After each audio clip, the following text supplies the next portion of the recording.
What is going on, my good people? Welcome one, welcome all. Thank you so much for tuning in. Thank you so much for stopping back by. So yesterday I posted a video that had some pretty horrible audio quality. I was hoping, because I've been buying these new well, I guess there's no packaging info on here, but I've been buying these new USB cables and trying to figure out why the damn audio is fucking up whenever I'm recording on my computer. Like right now I'm recording on my phone and the audio is, I assume gonna be fine. It's been fine every time I've ever recorded on my phone, but on the computer, it's not the same story. And this is, I don't know. It's kind of worrying me a little bit. Just got this new computer and the audio's fucking up anytime I record on it. And so I'm just buying new USB cables, trying that out, trying to figure out what the hell could be going wrong there. I might have to take it to my computer guy to see if he can figure this shit out. But yeah, so recording here today locally on the old iPhone, so hopefully the audio and everything comes through crystal clear. If y'all are any tech wizards out there, so whenever I connect to my computer, sometimes, and it's not an every time reoccurring thing, but often there's like this yellow flashing light on the microphone, and I looked it up and it's like, that's an indicator that you need a new USB cable. Or so it's like, okay, and I know it's not the microphone, obviously, because right now it's picking up, working just fine, and I have no idea, and I wouldn't assume it's a brand new computer that's doing everything else perfectly fine. But so yeah, gonna keep on trying to figure that out. That would be a heartbreaker. If somehow, some way, everything else works great on this computer, but it's having issues with the micro. That just doesn't make any sense to me. But anyways, just out the gate, my bad, man. That audio was yesterday I recorded that, and then I listened back for a little bit of the episode before I posted. I was like, oh yeah, that sounds fine. And then like later in the episode, it got really, really rough. Like totally just god awful. I was like, okay, I probably should have listened to the whole episode before posting it just to make sure. But yeah, my bad, man. That's on me. Major fuck up on that end. Won't happen again. I guarantee the next time that if I do record on the computer, I will listen back to it in full to make sure there's none of that horse shit. Because that's for me, any type of long form content, any type of content in general. Like the video quality is like, who really gives a fuck, right? I don't care if the video quality is a little bit rough, but the audio quality, that has to be crystal clear. So yeah, I'll make sure that gets handled before we, obviously right now it should be all good to go, but before I record the next time with the computer doing the on the fly production, because that was the whole point, to buy the computer that way. Because yesterday, it took no time. Like there was no way. Well, anywho, no reason to fucking sit here and ramble. But welcome back to the channel, man. Welcome one, welcome all. This is the Ramble Report. This is so Loon, Loon and I were doing the show together for a while, and we're going to be doing something on his channel every week. That way we can try to grow his channel and try to, I'll cross promote it here and plug his channel on this channel. That way more eyeballs can kind of tune in and go and check his stuff out. And yeah, it's just the thing where I was telling Loon, I was like, dude, you have helped my damn channel out and helped me out for years at this point. I should do you the same courtesy, do you the same favor. Plus I just love shooting the shit with Loon, so we're going to do a lot of that on his channel. And so I'll definitely have a link to that in the description so that you guys can go and check that out.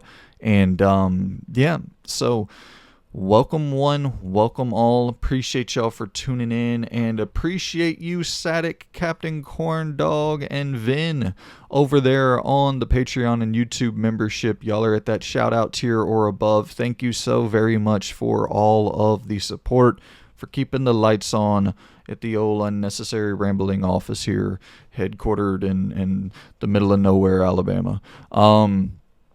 So before we get into anything, we gotta hit the question and answer section from the Patreon supporters and the YouTube members. So let's go ahead and hop on into that.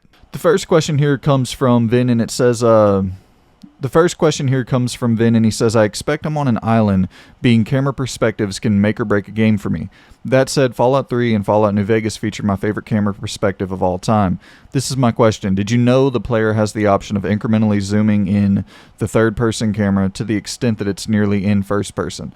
That said, in my opinion, it's better than the actual first-person camera, as you can still see the head back of your shoulders, however, very up close. This hybrid camera results in unparalleled immersion, in my opinion, offering the best of both worlds. Note it's more zoomed in than the typical over-the-shoulder perspective. With the PSA aside, can you also rank the open-world Fallout titles you've played, highlighting, in your opinion, the highs and lows of each game? Yeah, so ranking the Fallout games. So I've only played Fallout 3, New Vegas, and 4.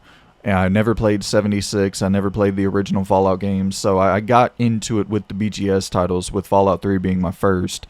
So, okay, I guess let's go from third place to first place. Keep it entertaining. I would say third place, I would probably go... I think it would have to be 4 at the bottom for me. I appreciate the improvements to the gunplay, and I actually do think the voice protagonist at times, it helps the story just feel a little bit more real. But I don't know, I just kind of hate how it limits your interactions when it comes to dialogue flexibility. And that's always kind of the push and pull, where it's like, okay, you're probably a little bit more immersed when your character has a voice, but at the same time, it's like, shit, man, I'm probably more invested whenever I'm given more varied outcomes and various dialogue options and all of that shit. Plus, the base building. I fucking hate the base building. All of the settlement stuff, I cannot stand any of that. Anytime that's announced for any game ever, I'm immediately like 30% less excited for that game. So Fallout 4 would be at number 3 for me. I think I would go New Vegas at number 2. It's definitely the best story of the 3. And I think it's got the most impressive like branching pathways. But man, that game is still busted. Like I shouldn't say totally busted. Like it's tolerable now, but it's still fairly janky.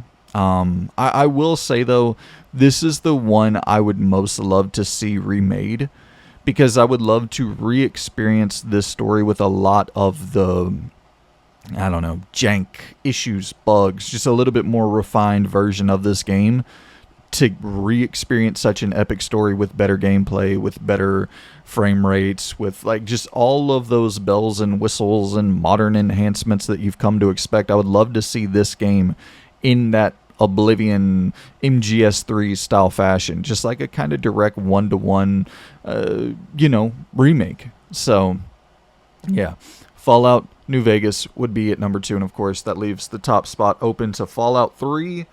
And yeah, this has to take the top spot for me, and mostly I will admit it's probably because of nostalgia. Me and a buddy, we no-lifed this game. When it came out, we no-lifed the shit out of this for weeks, and I think we played this during summer break, Christmas break, something like that. And well, I guess it probably would have been some winter break, so probably Christmas, because he played football, and during the summers he was always at practice pretty much throughout the entire day when he was playing football. So there was no practice or anything like that, because like we would literally sit there for fucking 8-9 hours some days, just sitting there playing Fallout 3, just passing the controller back and forth. And that is definitely one of those very, very nostalgic, very just that memory holds so much weight for me with Fallout 3 that I would have to give that the top spot. And I mean, also, dude, listen, you're talking about a game series that Fallout 1 and 2, like, what do you think? Maybe sold 2-3 million copies combined, and then Fallout 3 comes out, full open world, 3D fucking first-person role-playing game, and it's like, oh my god, look what they did with this franchise, and they brought it to tens of millions of new players who have never experienced the old games, and it became this huge thing.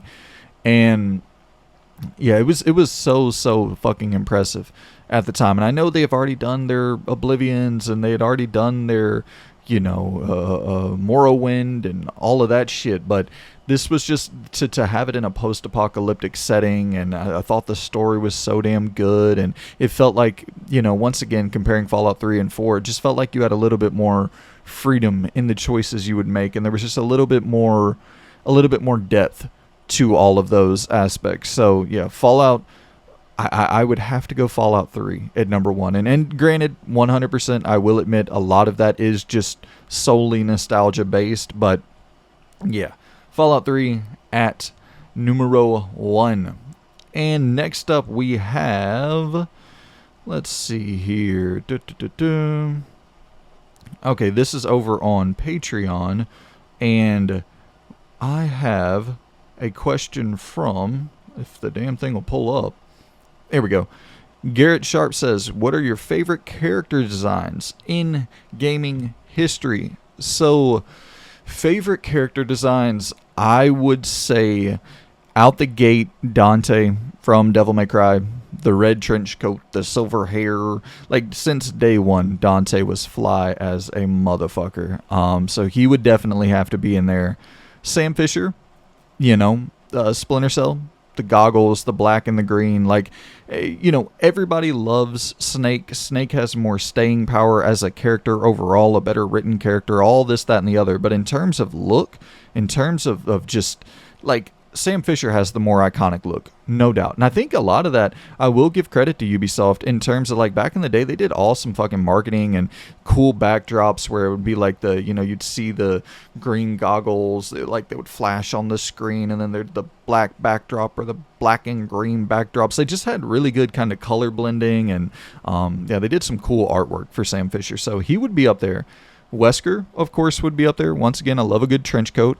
Throw some shades on him, some slick back blonde hair, and Wesker he's just got unbelievable swagger for such a little shithead. But Wesker has to be up there. Rain from Blood Rain. I know we're getting to a territory where it's just pretty much people in trench coats, but Rain from Blood Rain, definitely. You're never gonna hear me complain about a hot ass vampire in a trench coat. And I think about Mortal Kombat because they're just loaded. Mortal Kombat is loaded with fucking iconic ass character design. Raiden, I think from the get-go, from his inception to now, I think his character design has always been fucking dope. Just has such a cool attire and such unique style, and the whole whatever it is, the glowing blue eyes when he's summoning the lightning or whatever the fuck he does. There's just some really cool artwork with him as well. And you can go down the line. Of course, Scorpion, of course, Sub-Zero, but I'm trying to think about some deeper cuts from the Mortal Kombat roster that could be in this camp, in this contention here. Let's see. I would go maybe Jade from Mortal Kombat. I mean, I'm thinking Reptile as well, but it's like Reptile. It's very similar to a Scorpion style look, but Reptile looks fucking sick for sure. And then what's it? Shang Tsung from, I would say that PS2 era of Shang Tsung, where it's the red and yellow, red and goldish sort of look that he was sporting, and the fucking green eyes, and Shang Tsung would have to be on that list for sure. That I don't know, I can't think of the game off the top of my head, Deadly Alliance, that era, the Deadly Alliance, Deception, fucking Shaolin Monks, that era, whichever game where he kind of, it almost had a Blood Omen sort of vibe to him, the way that, I don't know, at least the way that I'm seeing it in my mind, the very pale skin, the big goatee, the red and yellow fucking coat that he was sporting, and then the green eyes, just, I like bad guy. I think bad guys typically have cooler appearances than the good guy. Not all the time, but often. So Shang Tsung would be up there. Yeah, I'm continuing to think about Smoke would be up there. There's a lot of Mortal Kombat characters that would be in that list. Corvo, from Dishonored. I think has dope ass design, and then more so with the mask and the hood up, and it just awesome fucking key art for Dishonored because of that character design. And that's just, once again, when I think of awesome characters, I think of characters that you see the box art, right? And you're shopping through a mall, whatever, you're shopping at GameStop, and you see the box art and it makes you kind of stop and look at it. And if there's a character on that box art that can make you stop and look and be like, oh damn, this is, let me check this out. Like, that's definitely one for sure. And then Adam Jensen, kind of the exact same thing. And I know my entire list here is filled up with motherfuckers that are like slightly emo, fucking overly masculine but slightly emo. I guess that's the description for my life. Fucking, I want to be masculine, but deep down inside, I'm slightly emo. I'm just old school gothic fucking whiny bitch.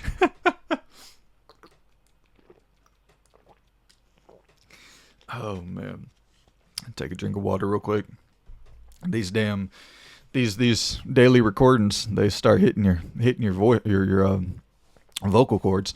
But Adam Jensen, no doubt, is yeah, no doubt has to be in that running. Just and also the gold, man. Like, I think when, and I know that's not character design per se, but I think about like how they marketed Adam Jensen in those like final 2 Deus Ex games of like the black and gold, and just had such a specific, it's like that it factor, the aura, whatever you want to call it, where it's the hard thing to really reconcile, or it's the hard thing to really like pinpoint on what that means, because like I think about Stone Cold as kind of the it guy, the aura, whatever fucking phrase you want to use. I think the kids call it aura, but back in the day we said it was like the it factor, the thing that you can't describe but it's there. Like you know it, you feel it, but you don't necessarily see it. You don't necessarily, like, you don't know, you can't describe it, but it's there. And it's like Stone Cold, he didn't have some, listen, he was a good wrestler, but he wasn't like an all-time great wrestler. He wasn't really going in the ring and doing anything that was just mind-blowing. And then his look was like, he's a bald dude with a goatee. It's like, I guess that's relatable. And then you go into his character, his even his promo ability. It's like Stone Cold wasn't the promo. Like, he wasn't the best promo guy in the company at the time. That was The Rock.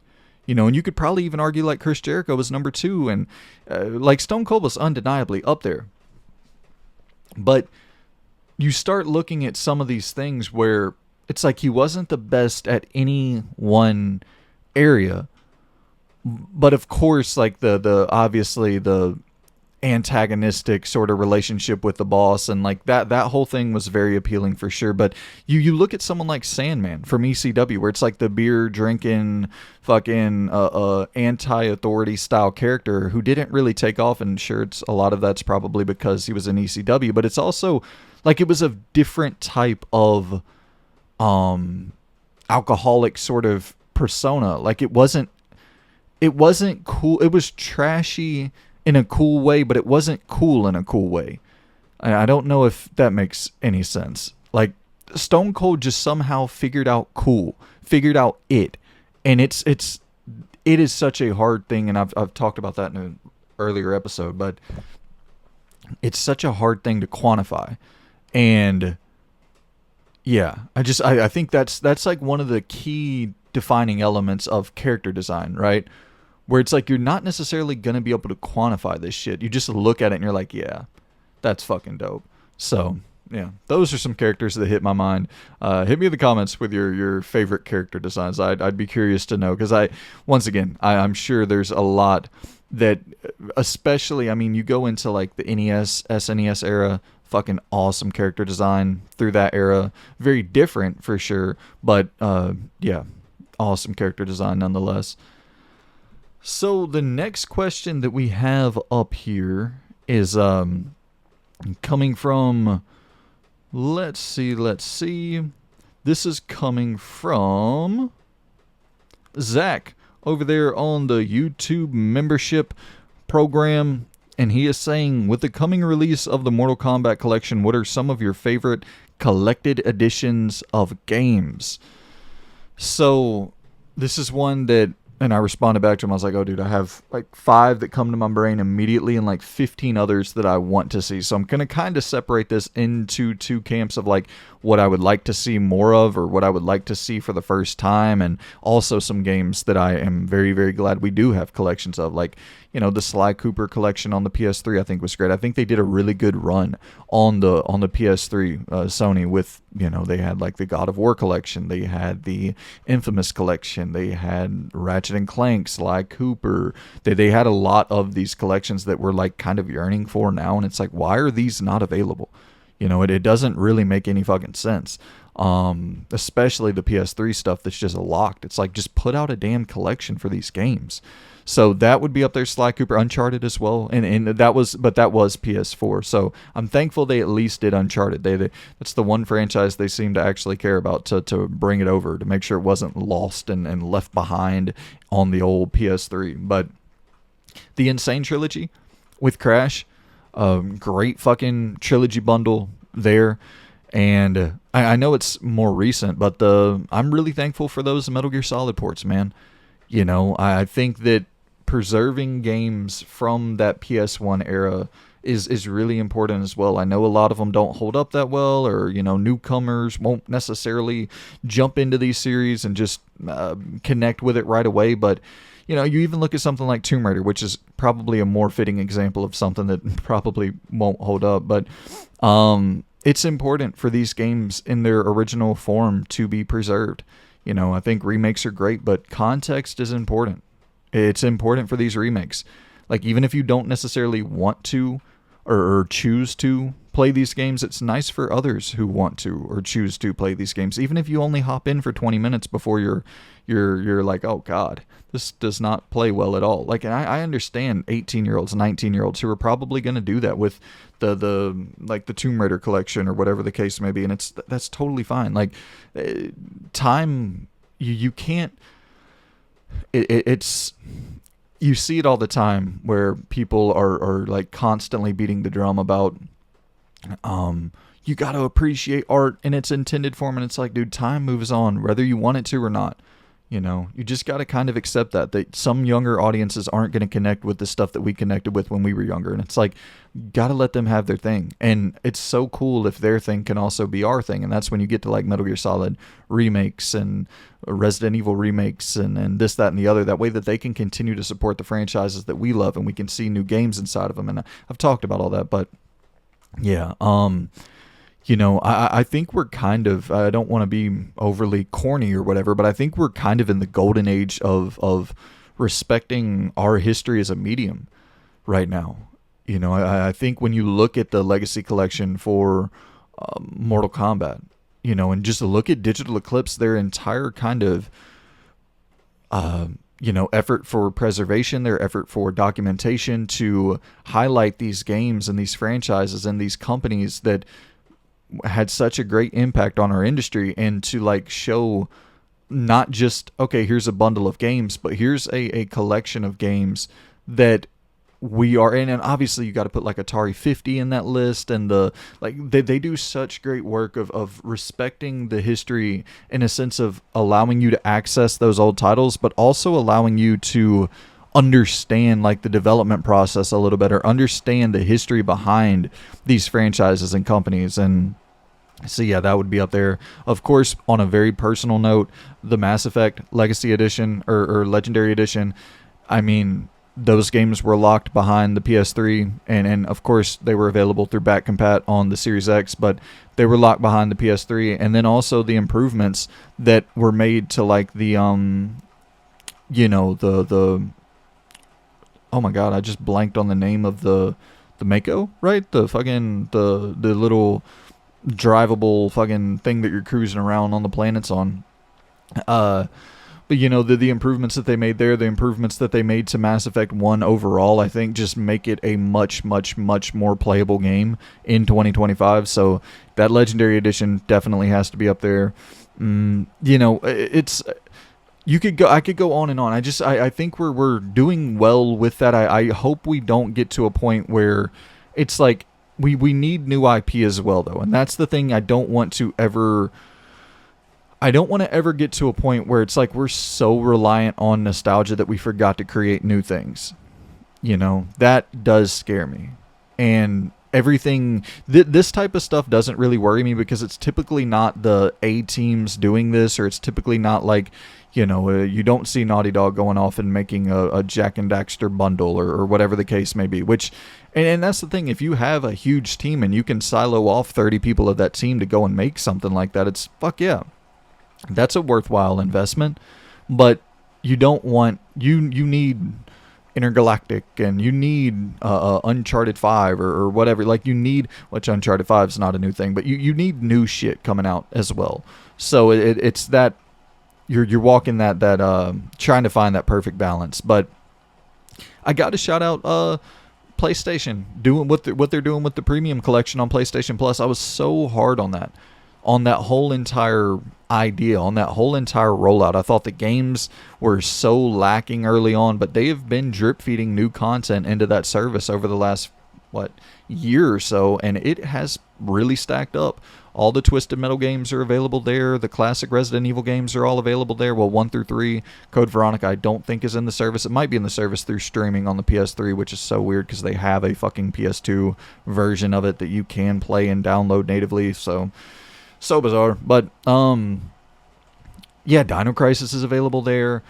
Pretty much all the Siphon Filter games are available there. Like, they started stacking up over there with PlayStation Plus with premium for the classic titles. So shout out to them for that. Once again, just kind of highlighting the acts to preserve some of our history a little bit. I do think, of course, it would be nice to have some physical bundles of these things, like I just kind of staying right there when you're looking at the Marvel vs. Capcom Fighting Collection. I do think a Resident Evil Classic Collection would be great, especially at this point now where you have all the remakes out there that we really need. I mean, I guess you get to 1 and you're about to do Code Veronica and 0. So after that, you have all of them available. So what does it hurt to have the classic, games bundled out there as well?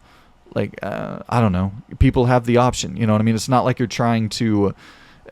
you can't look at re-releasing those games as like, oh, this is going to be our attempt to get people into Resident Evil 2 for the first time. It's like, well, no, this is your attempt to make some fucking money off of the fans from 1996, you know what I mean, who have been with you forever. And to get new fans, you have Resident Evil 2 the remake sitting right there that will appeal to them.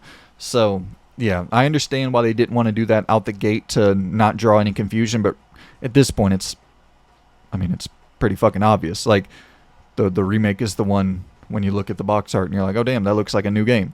And then you would bundle this together to make it look like, oh yeah, damn, those are old games. So, I think we should definitely get that. I know this has nothing to do with what we're talking about. I was really bummed out that UFO 50 doesn't have a physical edition it hasn't even I don't even think it released on PS5 and Series X. I think it's just on Switch, which obviously, you got to support the platform you think you'll do the best on, and you got to prioritize that for sure. I get it.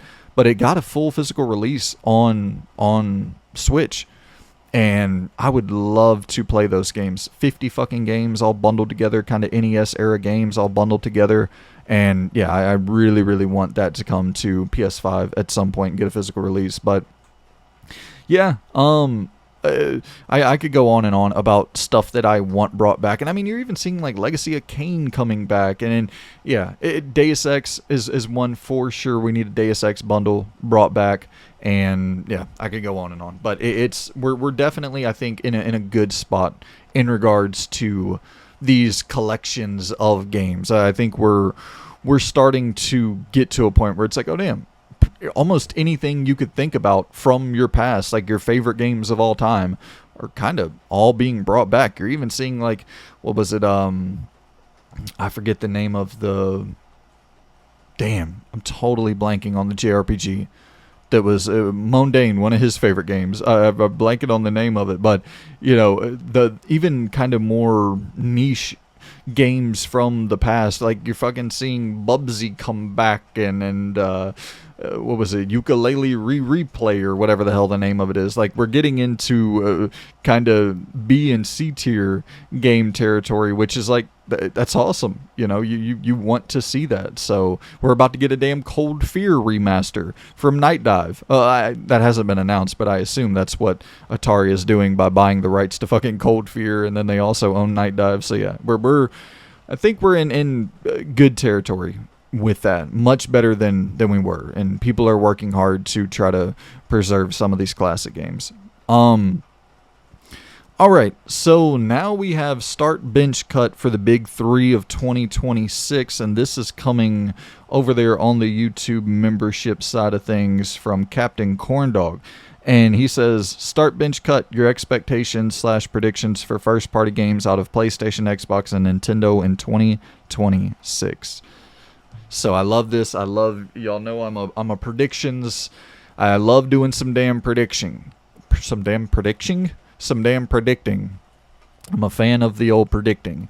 And it's tough for me right now. Like, okay, so let's start off with the start. Let's start off with who we're going to go with as our number one guy.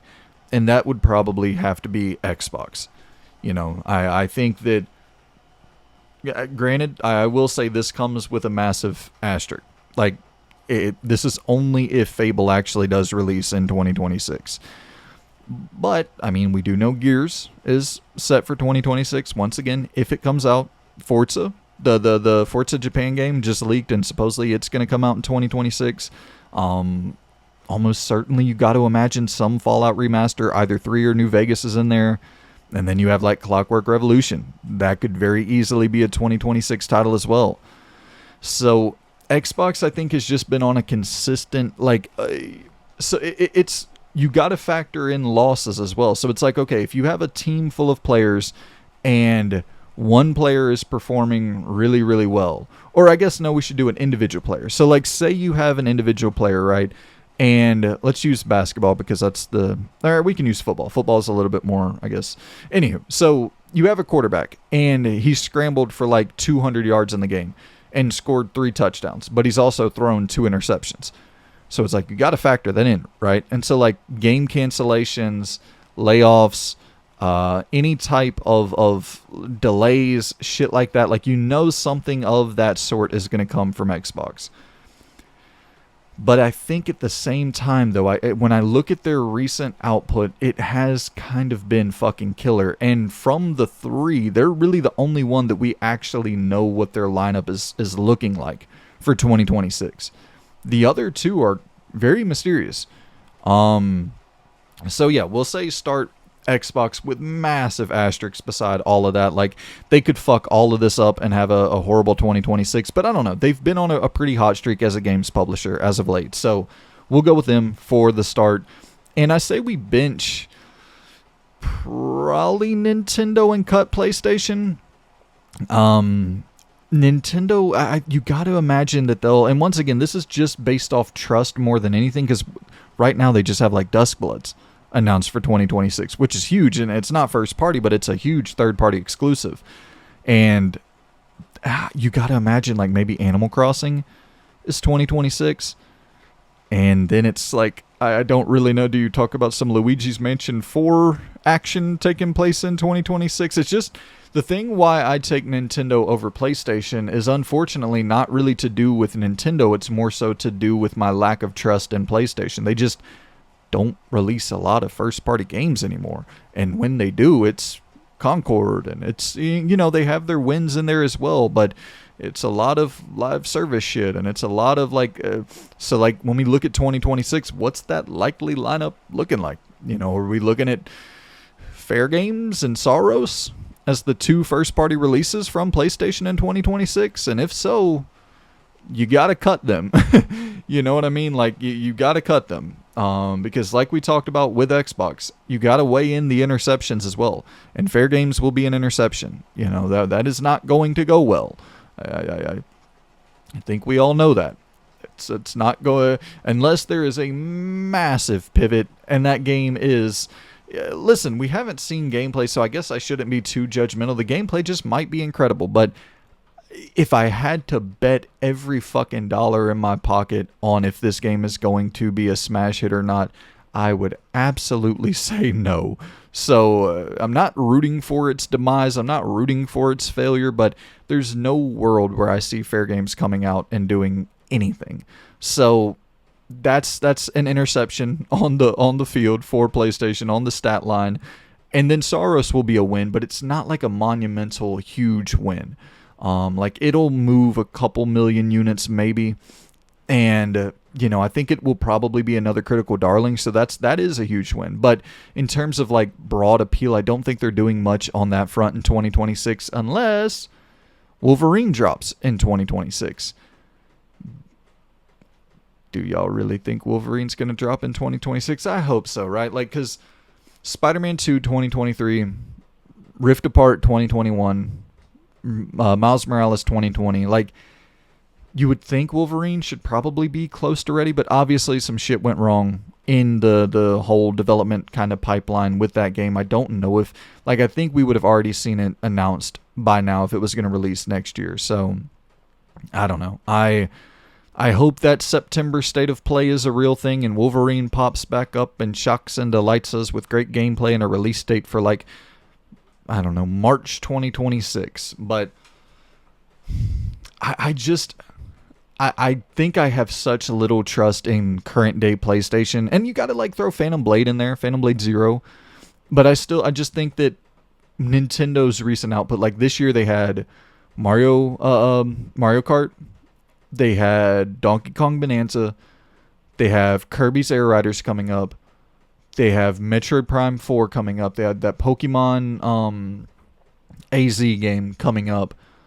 And so Nintendo they don't really drop the ball. Now, listen, once again, are you asking me from a personal standpoint of like what's going to appeal to me? Then it's probably Xbox, PlayStation, and then cut Nintendo. But that's not really a fun way to answer the question because that's going to be the answer every time, where it's like PlayStation and Xbox are interchangeable because they make games that I like and Nintendo typically doesn't make the games that I like. But from more of a analytical standpoint, it's like, yeah, Nintendo I would have to take ahead of PlayStation, and then I think I would have to take Xbox ahead of everybody. They're crushing it. They're publishing a lot of fucking games as of late. Since 2020, really 2023, 2024, and 2025. They've, you're talking Doom the Dark Ages, Tony Hawk Pro Skater 3 and 4. You're talking about Indiana Jones. You're talking about Hi-Fi Rush, Starfield, and then you go into, obviously you got your Call of Duties every year, and then you have, all the games we talked about that are coming out in 2026 and beyond. And, you have Keeper coming out. You have the Outer Worlds 2 coming out. You had Avowed, South of Midnight. Like, they've been releasing a lot of games that are at least 8 out of 10s or better. So, yeah. Xbox would have to be numero one. So, let's talk about the games that have been on the docket. Do a little what you playing section here on the show, and then let me know in the comments down below what y'all have been playing, what y'all have been checking out. I have been in a Resident Evil, I think, let me make sure that no new questions have been added and make sure that I cleared all the questions that we had.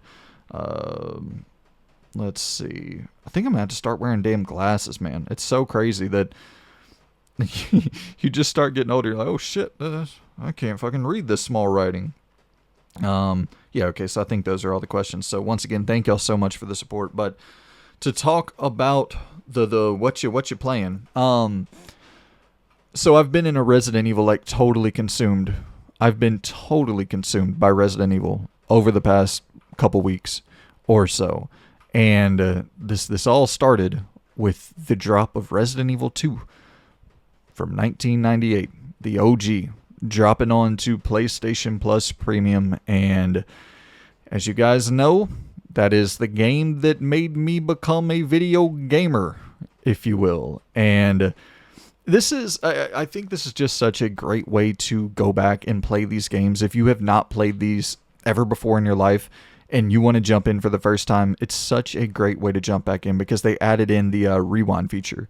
So as you're like getting familiar with the fixed camera perspective and the tank-based controls and not being able to move while you're shooting and all of that shit, like you're obviously going to make some mistakes if you've never played these games before. But now you don't have to be frustrated by those mistakes. Like you can go in and just, whenever you fuck up, you rewind, you go right back. You're not having to rely on the ink ribbons and all that shit. Or just something as simple as like, oh damn, I wasted a bullet there on that encounter. I don't think I probably could have zipped around him, juke and jive, and got around that zombie. And like, so okay, I don't want to waste that bullet. Let me rewind real quick. And we always talk about it, but it's like, you got to remember, these are single player games. Very important to remember that. Like when people are getting mad at gamers for quote unquote cheating, nobody's ever talking about single player games. When people are mad at gamers for cheating, they're talking about online experiences. They're ruining the experience for everybody else. You know what I mean? That's not the case with single player games. Like, go in and have fun, dude. You're not ruining anything for anyone else. And if you're ruining it for somebody, you're ruining it for yourself. And it's like, you're the only person that can determine if you're ruining it for yourself. Because if you're having fun, guess what? You're not ruining anything for yourself. So go out there and have fucking fun, man. And it's the thing, like, I've played Resident Evil 2, the OG, literally hundreds of times. So I can blast through that game in a couple hours, no problem whatsoever. But when we get into like RE1, which we'll talk about here in a second, I absolutely cannot do that. I am not familiar with that game.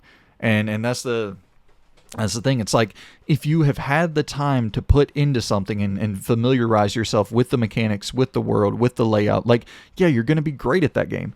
And then if you didn't have the time to do that, you're probably not going to be great at that game. And like, that's gaming. That's the whole fucking thing. So, man, take advantage of those, take advantage of those fucking, those mechanics. Take advantage of the rewind feature and all that shit. But the only like for newcomers, the only real advice I would give is to like use that D-pad when you're moving and hug those walls. Like, you can literally get around 90% of the zombies if you just have Leon face the wall and kind of keep, you push forward and you keep him pushing forward in the direction you want him to go, but keep him kind of just grazing the wall the entire time away from the zombies. You can get around a lot of the enemies that way by just kind of juking and jiving, and use that rewind mechanic and get familiar with that. Get familiar with juking and jiving, because that's one of the things about the old school games, the fixed camera perspective, and just how they were designed. It was so designed around you being able to manipulate the zombies and have the zombies draw closer to you. And then as they kind of lunge forward, you pull a little fucking Barry Sanders move and juke around them. And like, so get familiar with trying to understand those sort of, it's not even necessarily mechanics, but just understanding how to pull off that juke move sort of thing in RE2 and in RE1. And that's the thing. We can talk about RE1 in a little bit, but in Resident Evil 1, there's not as much of that juking and jiving going on because it's so claustrophobic and crowded. Like, the zombies take up pretty much the entire hall for a lot of the, encounters that you have with zombies. Like, you're kind of forced to shoot them. Whereas with RE2, it's a lot more movement and agile. Like, you can really get around zombies without having to waste a lot of your ammo. And so I would definitely recommend doing that, as it's not, Resident Evil 2 ammo is not nearly as scarce and you're not nearly as resource depleted throughout the game, but you want to save up that ammo, and you want to feel like it's the thing where you want to feel stronger going into the final act of the game and not waste all that ammo early on. It's like you're learning the ropes and things are pretty easy starting out. Take advantage of those moments to just understand the movement systems, because there are encounters later in the game. Like, and of course, you can go and play on easy and have a fucking blast doing it that way and not have to worry about the difficulty spikes. Just go and have fun. And that's, when I'm sitting here thinking about this and talking about this, like, the thing I just want to try to, and it's like, what the fuck? I don't have any real influence or anything. I mean, listen, I'm incredibly grateful that a couple hundred people tune into this. And then if a couple hundred people tune in and, 10 people want to go and play RE2, the PS1 version, I just want whoever goes and checks this out to have the best experience. So I'm trying to like think in my head of the advice I would give to people. And I that would be a key piece of advice, is you know, if you are going in playing it on the standard difficulty, which once again, it's not an overly hard game, but if you are going in playing it on that difficulty, learn early on the movement, save up your ammo, preserve your ammo, and then that way later in the game, as you're going in and you're taking on some of the more formidable enemies, like, spend your fucking, shoot your handgun, blast zombies with the handgun, no problem. But when you have like shotgun shells, throw those into your item box. Keep those saved. Whenever you find the magnum ammo, throw that into your item box. Keep all that saved and just go through the game with just your handgun early on. And then you'll kind of know when you get to a point where, yep, I need to bring out that shotgun. Shit's getting a little bit harder. You'll just kind of inherently feel when that sort of like that natural difficulty curve hits, and it's there's no difficulty spikes in the game. Everything is completely like it just gradually increases in difficulty, a little bit here, a little bit there. And yeah, it's like Resident Evil 1 has a huge difficulty spike, a fucking huge difficulty spike, which we'll get into. But yeah, it's pretty much every like the fixed camera angles, they're your friend. In pretty much all of these encounters, you can push Leon or Claire, whoever you're playing as, and then that's a cool thing where you can go in and like change the disc in the pause menu. So if you just want to, like, you just press a button and you can go and play as Claire, press a button, go and play as Leon. It's fucking cool.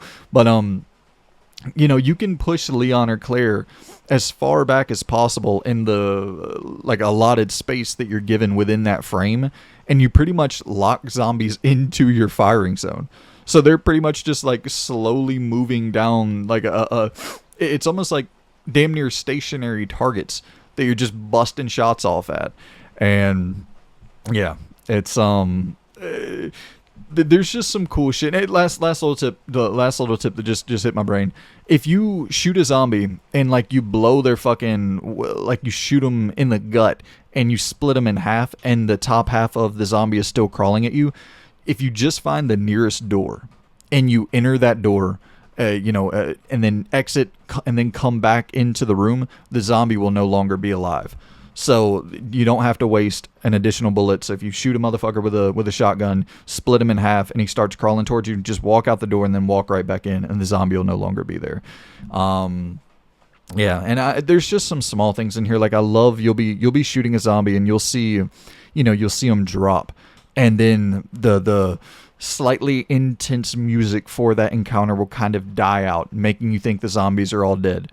But then you'll walk past them and then they'll lunge out at you. And it's just little shit like that. They'll grab your leg and then Leon will stomp on their skull. And, just the small things, man. Like zombies who are down, but they're still alive. They'll like turn their head slightly when you walk past them. But the actual dead zombies, they don't move. They can't turn their head. So it's like just little things like that, like walking past a zombie and you see him slightly turn his head, but he doesn't lunge out at you, he doesn't grab you, but because you're not close enough or whatever. But then it tells you later on, okay, well, that's the zombie over there that I ran past, and whenever I did run past him, that motherfucker turned his head. So I know he's alive, I know he's lurking, so the next time I have to go in that area, I need to make sure I'm buying my distance, because if I run across him, like, because you can just run over the backs of the zombies, and those are the ones you cannot run over the back of because they're not actually dead. And yeah, it's just I don't know, dude. I love this game so fucking much. When you kill the licker and then you end up going back to the spot where the body should be and it's no longer there, and then it's like that fucking tinge of dread just washes over you and you're like, oh shit, this motherfucker's about to jump out at me again. That licker, that first encounter with the licker is so damn intimidating. Just the first CG cutscene where he's revealed and it's the sound, I don't want to try to fucking impersonate a liquor sound, but it's that just weird sort of creepy groan sound, and almost like this is gonna sound so weird, but almost like this sigh of sorts where he's like relieved to see his next fucking meal just walking down the hallway towards him, and you're standing there like, oh fuck. And that liquor design was so sick, because the whole idea of like clinging to the tops of the walls, and then just how they run and shimmy along the ground and like lunge out at you. It's always so panic inducing because they're so fucking fast. And yeah, that liquor design was incredible. Yeah, it's a the of course you gotta shout out Mr. X, and that was the thing where I played through the Claire scenario, and I was, as soon as I finished up the Leon scenario, I booted up the Claire scenario, jumped into that, and that first encounter with Mr. X is so goddamn spooky. So goddamn spooky. He breaks through the wall, and yeah, it's there's I love when talking about Resident Evil 2, I think that you're talking about Leon and Claire. I mean, Leon, undeniably the most iconic mainline Resident Evil character of all time. Claire is up there. Mr. X, I think, at this point, I mean, Wesker is number one, right? For, like, most iconic villains, no doubt Wesker is number one. But I think Mr. X might be number two. Maybe Nemesis, but that's, you're introducing Raccoon City for the first time in RE2, seeing it for the first time. You're introducing the most iconic location in the history of the game. You're introducing the most iconic character in the history of the franchise. You're introducing the most iconic fucking or some of the most iconic villains of all time in this franchise. And it's just, this game really kicked everything off. More zombies are on screen than ever before in a Resident Evil game. I think it's like double the amount of zombies that can render on screen in real time with RE2 compared to RE1. And just the much bigger and much more varied design for like what you're going to see. The environment design, the layout is just so much stronger, so much more variety as you're roaming through the streets of Raccoon City, and then you go into the police department, and then you're down into the sewer, and then it's like, oh, I'm in a fucking scientific sort of laboratory style setup, and now I'm on a fucking train, and it's just, there's so much more variety, so much more to see in Resident Evil 2. And so it is, it's fucking as iconic as it gets, in my opinion. And like I even think the notes, man, the notes in Resident Evil 2 are so strong. It's like you're reading through a diary, and you're seeing fucking you're like finding out about Chief Irons and his art obsession. And it's like, starts out as this fairly innocuous, fairly just whatever, he buys weird art, and then he's like becomes obsessed with the art, and he's like staring at these like weird super morbid paintings. And I just think that when you get into like Sherry and Chief Irons, and you get into a lot of these characters that are maybe not necessarily main beats from the story, like the main characters that you're going to remember, I still think they're written so much better than you would expect, especially when you come from RE1, which I do think RE1's a little bit underrated in terms of its overall writing. Like, I think the writing is okay. I just think that the voice acting is horrendous in Resident Evil 1.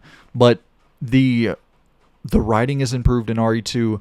The CG cutscenes are god tier. The map is so much better. It's the perfected, like the foundation was laid with RE1, and they just absolutely fucking perfected it with RE2. It is it's very good. It's a very, very, very good fucking video game. The timing on this could not be worse, but I'll say it's a very good video game, and leave it at that. So I also played through, like I said, a little bit of RE3, the OG, and I booted this up, and I was just like, because I played through RE2 on standard, I was like, I just kind of want to dick around with RE3. I'm not really like, I don't necessarily want to, I don't have really any intention on finishing it. I just kind of want to run through the streets of Raccoon City for the opening.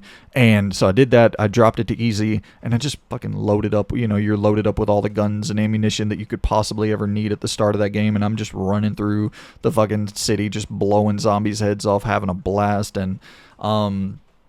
And it's the thing where I've played it on easy and hard before. There's no normal mode, and hard is just, Like in my opinion, it's a more enjoyable game on easy. Like hard is just kind of like a normal mode. It's not overly difficult or anything. They designed this game as an action game, but on hard they still kind of try to treat it like it's a more traditional survival horror game. And it's not like you're totally limited on ammo or anything like that, but like later in the game you're stockpiled and good to go. But out the gate in RE3 OG, it's like on easy, you got your shotguns and your magnums and your machine guns, and it's just you're fucking loaded to the brim with guns and ammo, and it's just fun as hell. Where like I always try to save resources and shoot as infrequently as possible. And like in RE3 OG on easy mode, I'm blasting every goddamn thing in 100-foot fucking 100-foot radius of me. I'm shooting every damn thing that's in my path. Just standing there waiting on a zombie to come near me. Just praying that one of these ugly motherfuckers are going to come near me. And I'm just standing there with my shotgun, aiming it up, just standing completely fucking still, looking ridiculous, just aiming my shotgun up in the air and slightly pivoting it in these different directions as the zombie is sort of staggering towards me. And then they come within a foot of me and I just blast their damn dome off. And RE3, I think that it's, obviously it is a very similar and very small game, and very similar in terms of just it a lot of people called it back in the day like RE 2.5, and there's definitely some validity to that, but I don't think people acknowledge a lot of the key kind of unique aspects of RE3 the OG. Like the choice and consequence in that game is, I would say, much stronger than any of the other Resident Evil games, like of all time. Where it's like, oh damn, do I fight in this opening fight with Nemesis, or do I flee right now? Which path am I going to take? And this scenario pops up and it's like, oh well, do I go down in this sort of tunnel, or do I go to the left or the right? It's like all these little things that pop up. And I'm not saying it's, I'm not trying to sit here and tell you it's Baldur's Gate 3, but just having like two little things that will pop up, two little choices that you can make, and you decide, okay, how do I want to navigate this? Which path do I want to take? And having actually different things play out depending on what you choose. Like that's, and once again, I'm not saying the ending is gonna drastically change depending on the choices you make. It's nothing like that at all. It's just like these little things where you can see two slightly different scenarios play out in that moment based on the choice that you make. And there was a little bit of that in RE1, but I think it's much more fleshed out in RE3. And like they added, when the first time, as far as I'm aware, this was the first game that added in the quick spin, which is a game changer, where I think it's you press, square and down on the D-pad, and if you're standing there, you press square and down on the D-pad, say a zombie's nearing you and you need to turn around real quick, you press square and down, and Jill immediately fucking zips around. Full 180, zips around, and you can take off running the other direction. It makes navigation, it makes movement just so much easier, so much better. The overall feel of controlling the character in this game is way better than any of the other Resident Evil games from that era, or any of the Resident Evil games that came before it, so RE2 or RE1. But you could dodge in RE3, the OG, a feature that was never in there before. You could run upstairs in real time instead of having to press X on every stair that you interacted with. You could just run up the stairs in real time. You had variety in different body types with the zombies. So you would have like these big fat zombies that are like coming near you, or like there was just a little bit more going on in terms of just the standard enemy design. And I think, a lot of people probably played RE3 the remake as their first and only jump into RE3 and were a little bit disappointed with that. And definitely the Nemesis design in RE3 the remake was for sure lacking. And of course, you're removing the clock tower, and you're removing not so many, but a few of these iconic locations and iconic moments that would take place inside of these locations. And like RE3 the OG is just it's a better game. And the Nemesis design is kind of one of the key aspects of that, because Nemesis, it feels like less on rails. You know, it feels a little bit more akin to a Mr. X, where it's like, oh shit, this motherfucker could be around any corner. He is moving at lightning speed. He's shooting a damn rocket launcher at me, which is a bit fucking insane. But yeah, RE3 the OG is a really, really good game. Like a really, really good game. And I'm just so glad that it's back on the, you know, or it's not back on the, it's on modern PlayStation consoles for the first time since, well, I guess PS3. It was there on the Anthology collection with RE6.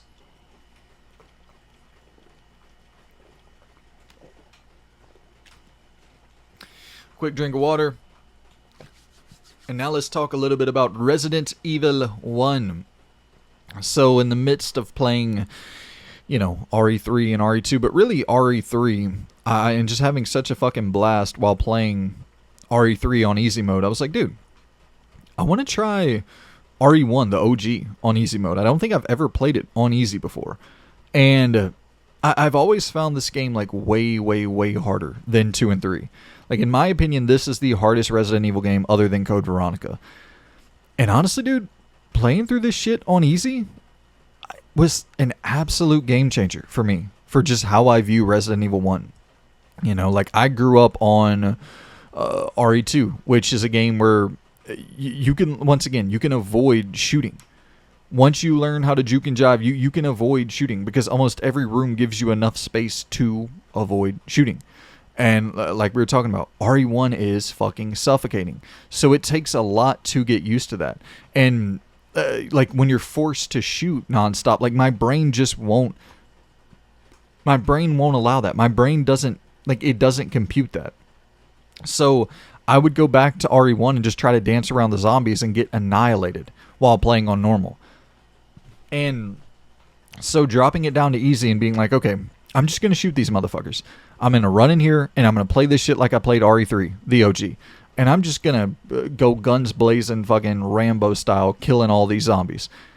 And man, it made such a difference for my overall view of RE1, because I think there's something about getting acquainted with the world, playing through it on easy on the first run, trying to understand, because there's so much backtracking in RE1, the OG. Like, there's so much fucking backtracking. You're seeing so much of the same exact rooms, the same exact, you know, layout so often, and you can get a little bit confused where shit starts to look similar, and that's even more the case on RE1, the remake. But and I will give RE1 OG some credit. Very, very, I think the art style in that game is exceptional, man. It's so cozy, so charming. Like, once you really get into the groove, you're like, okay, fuck yeah. I'm really starting to dig this mansion. But dude, there's some shit in here that no doubt is, like, the map sucks compared to remake, and even sucks compared to like 2 and 3. That really, really rough map, and that can make shit pretty fucking annoying in RE1, the OG. But I do actually think, you know, talking about RE3 and the choices and all of that, like, I do think it's impressive that they had that in Resident Evil 1. You know, where it's like with Rebecca, the will you let her stay and play the piano? Will you let her stay in this room? Like, just the little things like that I'm not saying, and some of it does have pretty big, you know, cause and effect style scenarios that play out later in the game, where, you know, you can actually be saved in certain scenarios based on the decisions that you make earlier in the game with certain characters. So, yeah, and like, I think that a lot of like, I'm not going to sit here and say it's game-changing to the point that, like, the original RE1 is the way to play that game. Like, I still do think the remake is the way to play that game, even if some of that stuff isn't as, you know, like, some of those choices maybe aren't as predominantly or prominently featured in RE1, the remake. But it's worth seeing RE1, the original, in its intended, or in its original form, just to see how ballsy Capcom gets with some of the different possibilities for how these, you know, characters' fates can play out, opposed to streamlining that a little bit and having this one sort of definitive conclusion to certain character arcs. But yeah, once again, the going in with that rewind feature was an absolute game changer because I didn't use the rewind feature much at all in RE2, the OG, because once again, I played the game a fucking 1,000 times, and so I know all the paths and all that shit. But in RE1, I absolutely do not. I was using the fuck out of that rewind feature in RE1. Like, if I thought I made a mistake, or, it would just be scenarios where it's like, okay, well, you're in this room and you press the button for, you're lining up the paintings, and you gotta go, okay, well, I'm gonna you start off the painting with the youngest person, and you click the button and you lead all the way up to the oldest person. You're like, oh shit, I accidentally clicked the wrong painting. I pressed X too many times. I clicked yes on this, and am I gonna go back and reload my save from the last ink ribbon save, or am I just gonna fucking rewind real quick and jump right in, and I not have to go and backtrack another 10 minutes? I just go back, don't press yes on that fucking, when the input prompt pops up, I just click no, and just little things like that. That stuff is a game changer, to not have to waste your time to that degree, and to just be able to rewind the clock a little bit, make the correct choice. If you're lining up a puzzle and you line it up incorrectly, you could just rewind 2 seconds, pops right back up, and you're in business. You're not having to deal with all of that hassle, all of that frustration of wasting that much of your time. I think that one of the key things about Resident Evil 1, the OG, that I really, really appreciated, and this is something that I absolutely did not think that I did not think this was going to be the case when booting up the game. Like, I think the lore is kind of fucking awesome in Resident Evil 1. Just with like the whole idea of Umbrella funding the creation of this mansion, and hiring this fucking like batshit crazy architect to booby trap the hell out of this house, and then then Umbrella essentially locks him inside of his own creation, and then they're able to take over the mansion to like do they're like researching and building these bioweapons in the mansion, and nobody knows how to like really get in or out of this mansion, and even the architect who creates it fails to figure it out. And it's like just this really evil mastermind, big corporation who's manipulating this architect into essentially developing this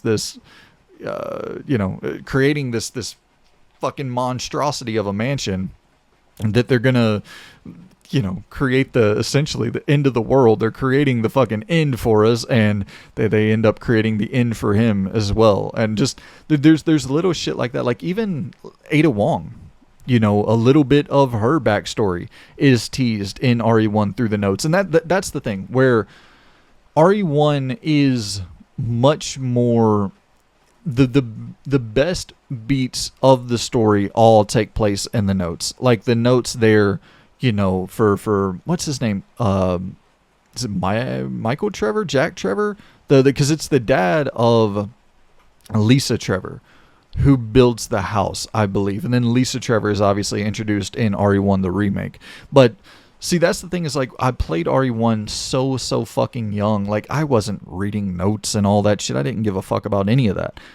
And so I just thought the story was this god-awful, dog shit fucking voice acting. Not great, not top-tier writing, even though some of the writing's okay in the story, but the awful voice acting. And then I get into this, and I'm picking up notes, and I'm reading through the notes, and I'm seeing that, there's this relationship with, was it John something? I forget the name. And Ada, where Ada's, like, I don't know, you learn later in games that Ada might have been manipulating John, and there's these notes that John is leaving her for, like, clues and kind of passwords for how to get out of this mansion. And it's always that thing with Ada. She's just always fucking scheming.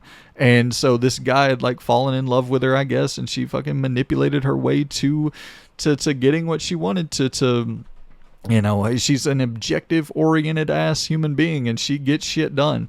And it's like, yeah, you kind of, you see that effect take shape later on with Leon, and it's just, Ada is such a fascinating fucking character, and but to even think about Ada, to even have the foresight to think about kind of creating her lore in RE1 to continue over into RE2. So like they weren't just willy-nilly throwing shit at the wall. Like there is good lore in RE1.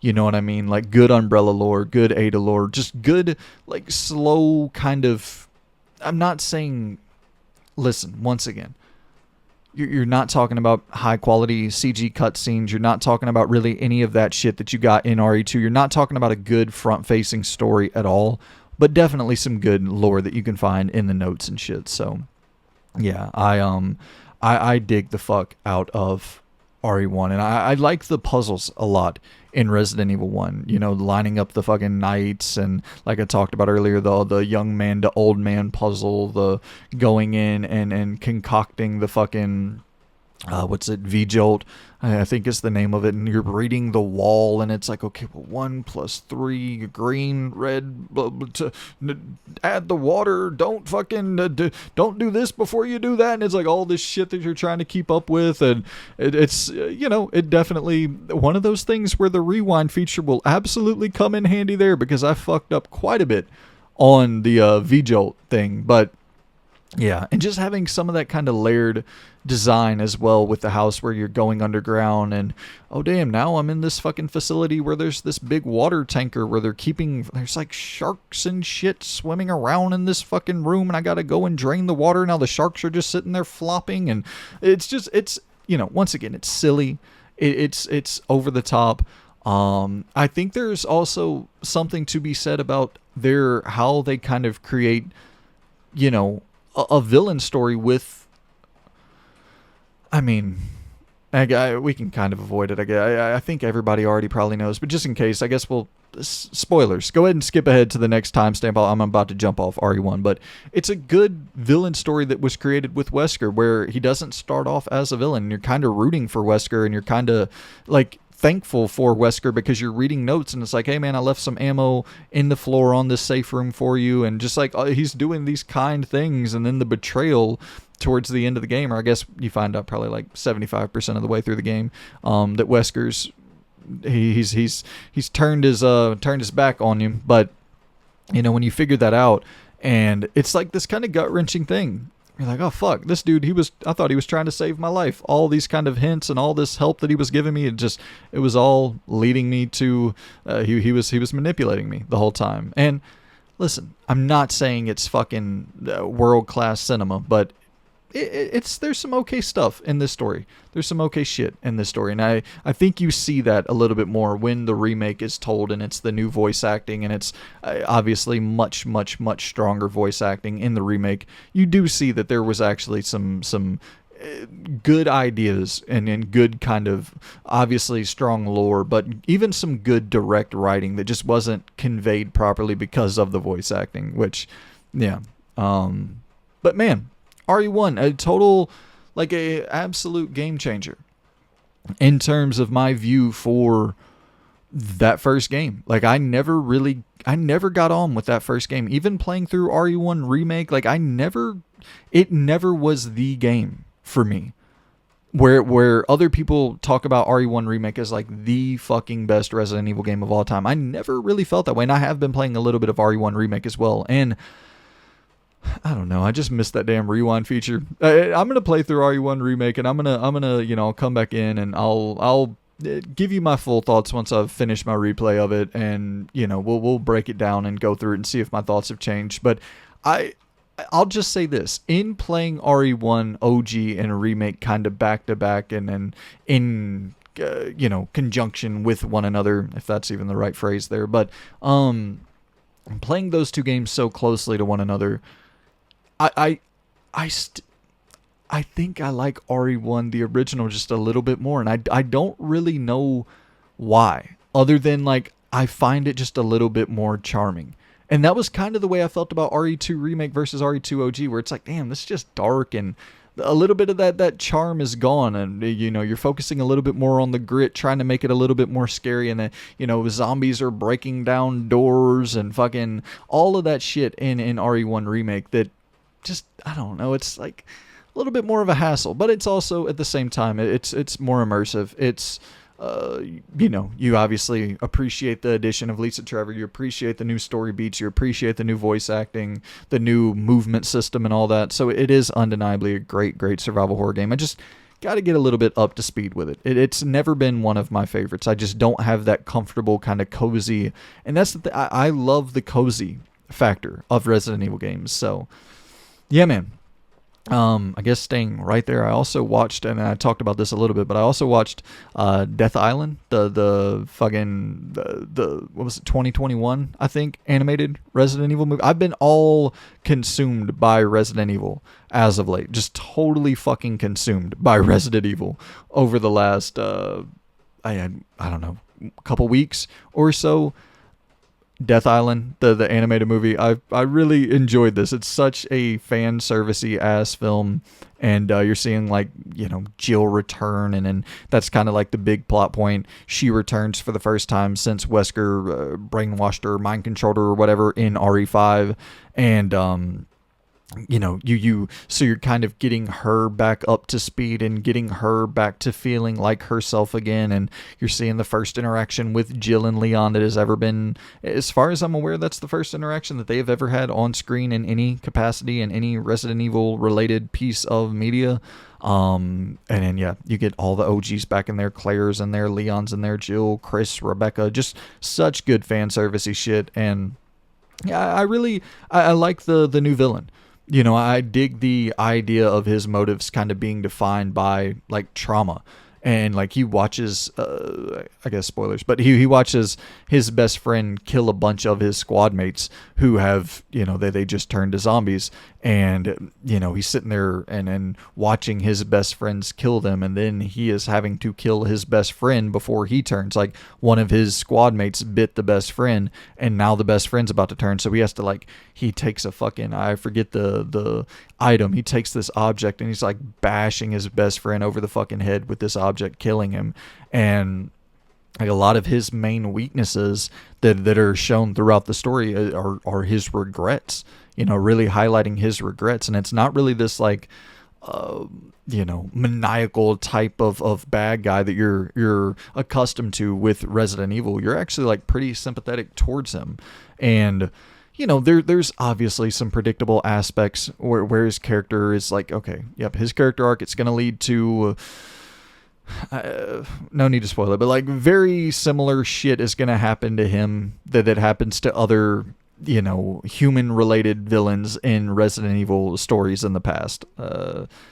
Like you're not going to be surprised where his character ends up, but I love the monster design. I really dig the idea of like how he rolls out the virus, of like attacking the nervous system, being transmitted more through like some sort of mental control, more so than like injection, or more so than like you don't have to. I mean, you obviously can be bit and all that, but you're kind of turning people into zombies instantaneously without them ever being bit. And then I think that once they're bit, those zombies can then turn other people into zombies still. So it's like this rapid spread of infection that like he's kind of just controlling himself. He doesn't really have to rely on, I mean, I guess you have to rely on the virus to some degree, but he's able to manipulate it and attack the nervous system, which is a really interesting way to roll out that story. But yeah, I dig the animation style here. It's like kind of just like watching a cutscene in the game with maybe a slightly higher budget and more CG effects and shit taking place. But I don't know. I don't think this photorealistic animation style works for most anime, but here I think it makes the most sense for this style of presentation. Like to use this, it's just because it's already familiar to you. It looks like something that it's based on, which is kind of how it should be, right? It's based on the games, and it looks like the cutscenes in the games. And like I know some people are split on the realistic looking animation, the I don't know, photorealistic animation style or whatever you want to call it, but if it looked like Dragon Ball Z, that would feel fucking weird to me. I wouldn't really want this to look like that. I mean, I'd be down. I'm down for, whatever the hell they want to roll out. I'm down to watch it. I'm down to check it out, down to try it at the very least. But I think for what I would personally want, I would just kind of want to see something that looks like the cutscenes, but have that like a 3 hour version of that. It wasn't 3 hours, it was only like an hour and 30 minutes. And that's kind of the thing. I guess we can go ahead and get into, because I also watched the Netflix show. What is it? Infinite Darkness or whatever, the animated Netflix show. And I think I dig this series a bit less than Death Island. It has like some, it's not bad. It has like some RE6 sort of vibes in there. It's like this political thriller kind of, political thriller / horror story with Leon's campaign. And, in RE6, it kind of has that similar vibe in Infinite Darkness where it feels to me like one of the, and I don't know if others feel this way, but it feels like one of the main key points is like kind of painting Leon as this puppet being played by the White House. And there's kind of these subplot lines centered around like political manipulation of these different bioweapons and then the researching of them. And then there's kind of even the push and pull between Leon and Claire, who are kind of, on two opposing ends of what they're just, what they're employed to do, what their job title is. Like Claire is a reporter and she's trying to expose the corruption, and Leon is a fucking Secret Service agent. So he's directly reporting to and works for the president, and his job is to protect and serve the White House. So like it's, they're at odds with one another. So that's I like that dynamic in the story where they're not necessarily, they're on good enough terms, but they're not buddy pal agreeing on absolutely everything. They're kind of working together because they have to. And so yeah, I this is, it's a good Claire and Leon story. And it's also like, the whole arc of the will they, won't they, with the relationship dynamic there. This is probably the closest they ever get in that realm of will they, where it's like, oh damn, it actually seems like they might end up hooking up in this thing.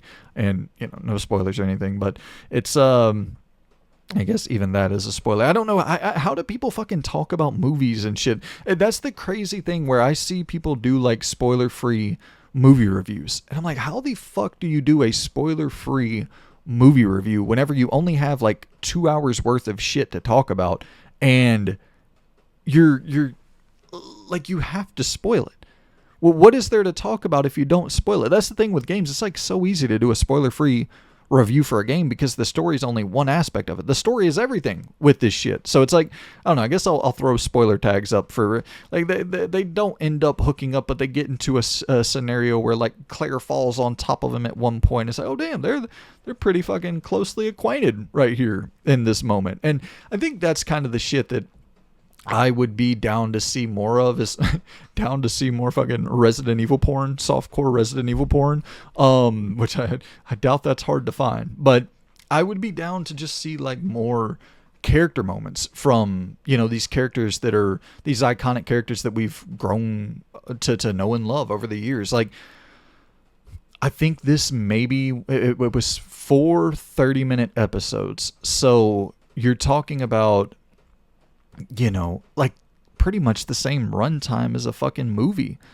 And if you're going to do a TV show, I would just really like to see it slowed down, fleshed out, like actually build up these characters a little bit more, dive into them a little bit more, see their backstory a little bit more. Like, what is Leon doing when he's not fucking shooting zombies?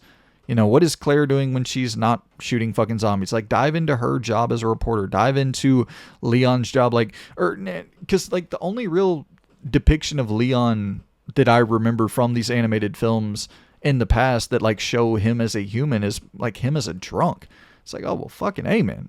That's not necessarily I don't necessarily want to see that. Like, but once again, like, I'm open to seeing that, but, like, flesh it out a little bit more, like show why he has become a drunk, because I think that was after the events of RE4 where he was like just super fucking all fucked up and dealing with the trauma from that.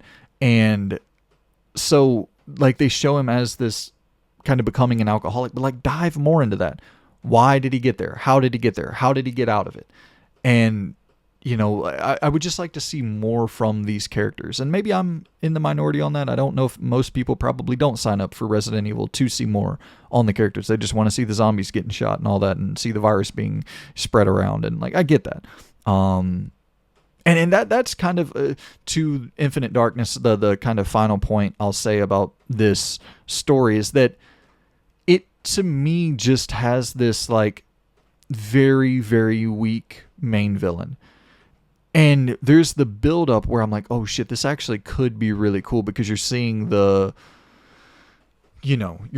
seeing the change up. You're seeing the pivot take place in real time where it's like, oh, this dude that you're starting to like, oh, that motherfucker might be very evil. Like, might be very, very fucking evil. And he's all fucked up. And so you can kind of understand his justification for his evil actions. But it's when you see him turn, it's like, okay, you start getting on board.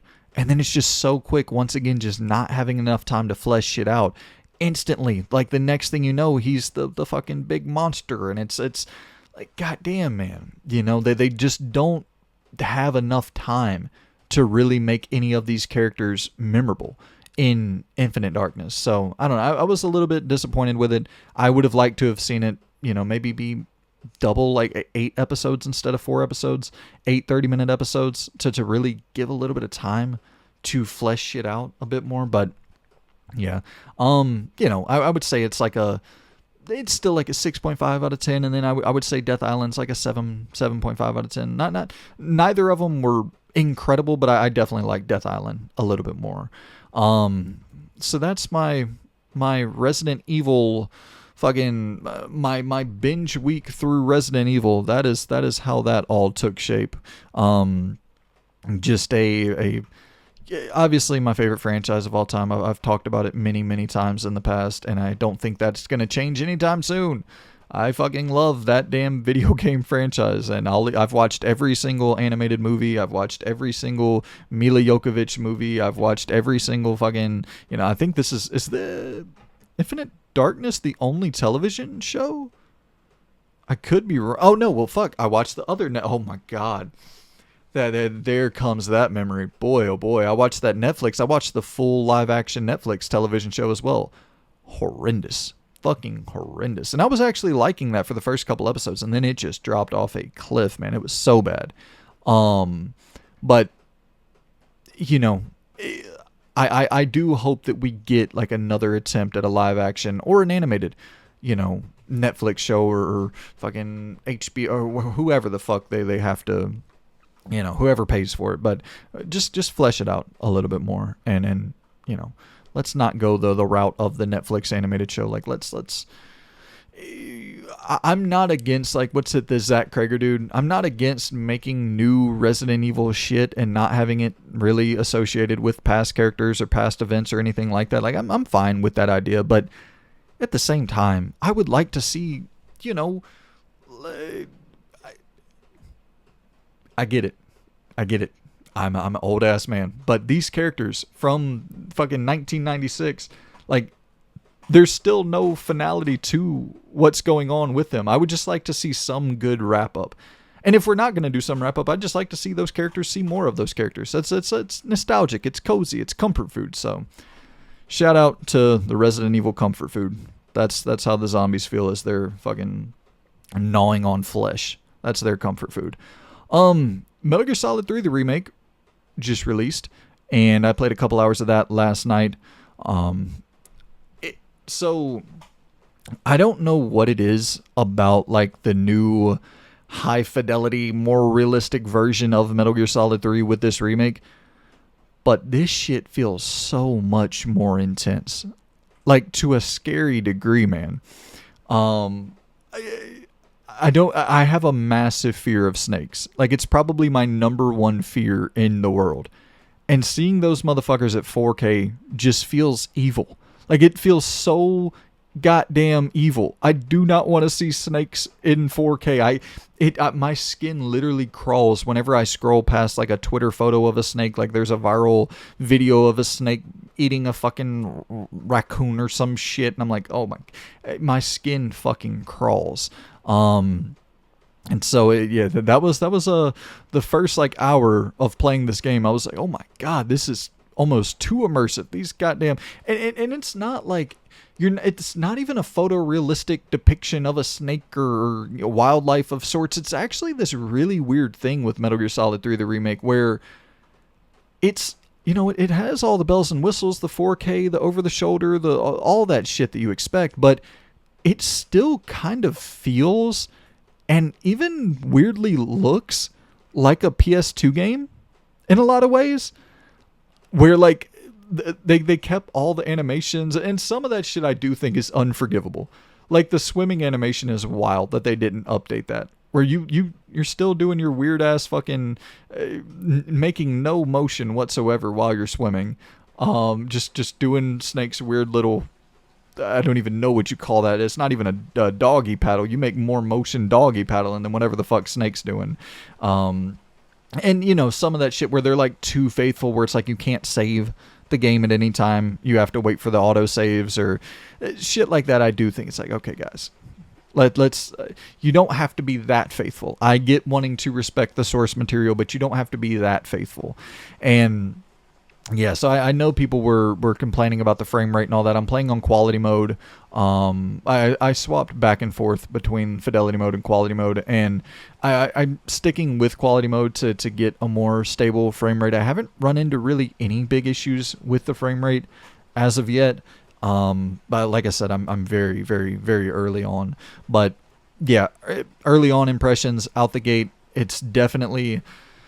It feels much more just immersive with that camera perspective, and then, swapping to the first person instantaneously and seeing, the fucking beehive above the dude's head shooting the beehive, and then seeing the dude take off running and having that kind of more up close visualization of the bees chasing the dude. And yeah, it's when you are about to shoot a motherfucker in this game, like there is just an extra sense of sort of like it just feels a little bit more tense. And I think that is because of the new camera perspective, and then the obviously the insta swapping to first person and all of that shit. It just feels really good to play. The one complaint I have for it is the close quarter combat, like for when you're kind of choking out the enemy when you're holding them. Something about that, like when you're pressing R2 and then you got to like press R2 and then hold R2 after you press it the first time to stay with the enemy in your grasp. And something about that, like my brain was having trouble fucking processing that. I swapped it to where you just toggle it to where you press it once, and and then you can do the whole kit and caboodle after that with the enemy in your grasp. And it was actually, it's more so been where after I swapped it, like, and because that's the thing, after I swapped it, it was more like I would walk up to the enemies, press R2, and it was like you just instantly do the knockdown effect. And it was like I wanted to swap it to make it to where I press R2 and I'm still able to hold him, choke him out, and interrogate him, get the information, get all of that shit in there that you need. But once again, I need to go back into those settings and tweak some shit and try to fuck around in there to see if there's something I might have missed when adjusting the settings, and if I accidentally fuck something up. But yeah, it's I think that Metal Gear Solid 3 is the perfect place to start, for anybody who has wanted to play Metal Gear in the past but has been put off by the visuals or put off by the gameplay style or put off by whatever. This is a great place to go ahead and jump in. It's funny because it's like set 30 years before Metal Gear Solid 1, and it still is kind of the most action-packed sort of... It has this action movie feel more so than any of the other Metal Gear Solid games, other than maybe like maybe Metal Gear Solid 4, just in terms of story. Like MGS3 kind of feels like Bond-esque, Rambo-esque, like a combination of From Russia with Love and Rambo with the, obviously the whole Cold War era, and I'm not saying it's as action packed as Rambo or anything like that, but there's definitely a bridge there. It's more high octane action than something like From Russia, and it's a little bit less high octane action than something like Rambo. But I just, this story here is really, really fucking good. And this has always been one of my favorite Metal Gear Solid stories. And it's not like it doesn't have a lot of that Kojima stuff in there where it's, predicting the future, or it's not as prophetic. It's not really even trying to do a lot of that stuff. It's just a good fucking spy v spy betrayal story, mentor slash rival dynamic going on there. I love the romantic spy thriller sort of storyline that plays out, and I appreciate that they kept a lot of that camp in the game, like the whole thing where Ava hands Snake the gun and she's standing there damn half naked and he's just fucking gooning out over the gun, not paying any attention to Ava. Shit like that is so charming, and a lot of like modern remakes, they'll get to this point where they think they need to remove all of the charming elements from the game, and it's like, I don't know, dude. I don't think you need to take that shit out. Like, I love the man versus nature aspect, and the sense of importance placed on all the camouflaging and the survival and all that shit's great, and the leaning into the more realistic shit and the more survival oriented shit. But it's also fun to just have the campy, silly, the shit that represents the early 2000s when this came out. And so I'm glad that they didn't remove any of that in the Metal Gear Solid 3 remake. But and not to mention, dude, the cutscenes are just god tier in this remake. Where you're seeing like damage from previous battles, like they're still appearing in the cutscenes. You'll have new cuts, or you'll have new bullet wounds, or blood on different parts of your clothing, and I just think that when you have the whole fucking, I gotta go in and I gotta eat what I kill, I gotta dress my wounds, and just all that shit, it definitely adds an extra layer of investment in this story that is all centered around survival. And with you being the person who is having to do the surviving, you're so much more invested. But I think on top of that, the cutscenes being at this fidelity and looking this fucking good, the gameplay is immersive in terms of what it adds to the story, but also just the story looks, how it's told, and then the presentation with the cutscenes, it looks so fucking good that I just think it's a great place to start with this, at least once again, so far. I haven't run into any bugs or any issues like that, but I do know Virtuous with the Oblivion remake, supposedly they ran into some issues. They definitely ran into some issues with that game, and it was rough around the edges in certain parts, apparently, like totally broken in certain instances. So maybe at some point throughout my playthrough of Metal Gear Solid 3, I will run into those issues, and I'll definitely report back to you if I do. But as of now, probably 3 hours into it, I'm really fucking enjoying this thing. Really, really enjoying it. And I haven't really experienced any of the typical Unreal Engine 5 things, the screen tearing or the stuttering or the frame rate drops. I mean, I listen, I'm not a frame counter. I'm not a Digital Foundry technical expert type dude. I'm not saying that stuff isn't there. I'm sure it is. And supposedly on the PS5 Pro is really where it's the worst. Let me get a drink of water real quick.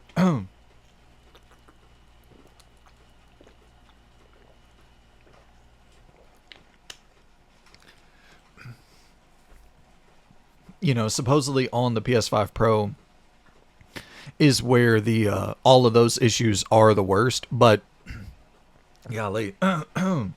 And so I'm playing on a base PS5, which I think is I think Series X and PS5 are probably the best places to play it. Maybe PC, I really don't know, but I haven't had many technical issues whatsoever while playing through this thing. I've been enjoying the fuck out of it. Been enjoying I think the gunplay feels absolutely excellent in this thing. And I just ran through my first Ocelot fight, absolutely as iconic as ever, him learning how to reload the gun throughout the fight and then shooting the beehives and having the bees attacking him, and just once again the charm, man. The fucking charm is through the roof. And I do think that this is maybe the most charming Metal Gear Solid game of all time. Like it is so silly. And after something like Metal Gear Solid 2, which Metal Gear Solid 2 has its definitely cheesy kind of silly moments as well, but after something like MGS2 that is so fucking serious at times and like can be very dour and very kind of dark, to have this where it's like, it is obviously, you're talking Cold War, you're talking fucking there's heavy themes in MGS3, but it's a lot of like silly shit taking place throughout it as well. Dudes sending fucking, bees to attack you, and that's like their main move in the boss fight. And then, there's such cool shit in here. I think that boss fights, like, that's, you can make a real argument that Metal Gear Solid 3 has the best boss fights of any Metal Gear game ever. I think I would still go one, with Sniper Wolf and Psycho Mantis and just some of the cool shit that's done there in terms of the tech at the time. But you can make a real argument that MGS3, especially with when you're factoring in stuff like the end and just the various kind of possibilities there of being able to go in and take him out before the fight ever begins. Whenever you see him, you snipe him out while he's being wheeled out in that, I forget the name of the location, but he's being wheeled out, and you pull out the sniper, blast his ass, and he's done for, and you don't ever have to fight him.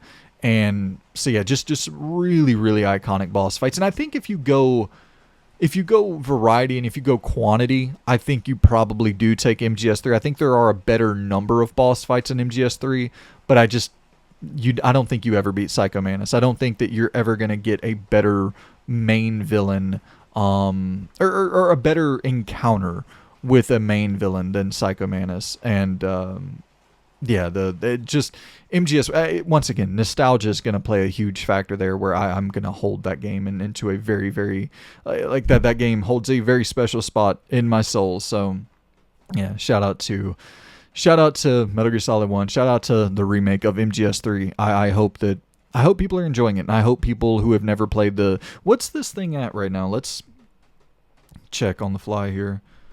SteamDB. Let's see what this thing's sitting at in terms of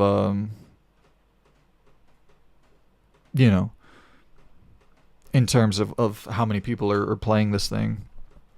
Now, this is the Master Collection, not that one. Snake Eater.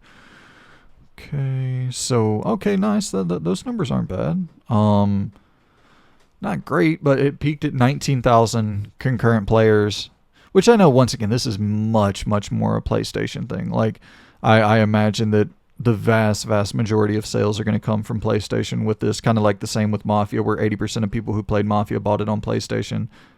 This is actually surprising to me. Mafia had a higher peak concurrent player count than Snake Eater. That is very shocking. Yeah, reviews are good, though, sitting at around 80% on Steam. So, yeah, Metal Gear Solid, Snake Eater, Delta, whatever the fuck they call this thing. I've been digging it for the most part, and so just to on the fly as we go through this here, are there no Lost Solicide reviews?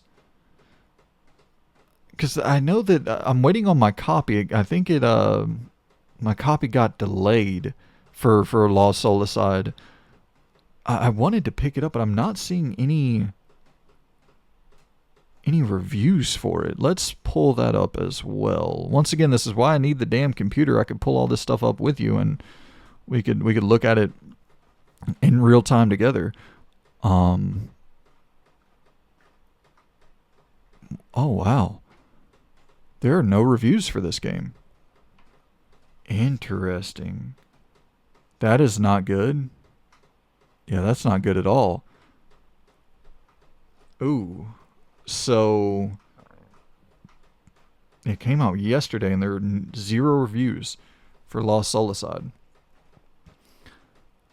Maybe, I don't know, maybe are we getting to a point where that matters less and less? Like, as people are just going to watch someone stream it and kind of make up their mind that way?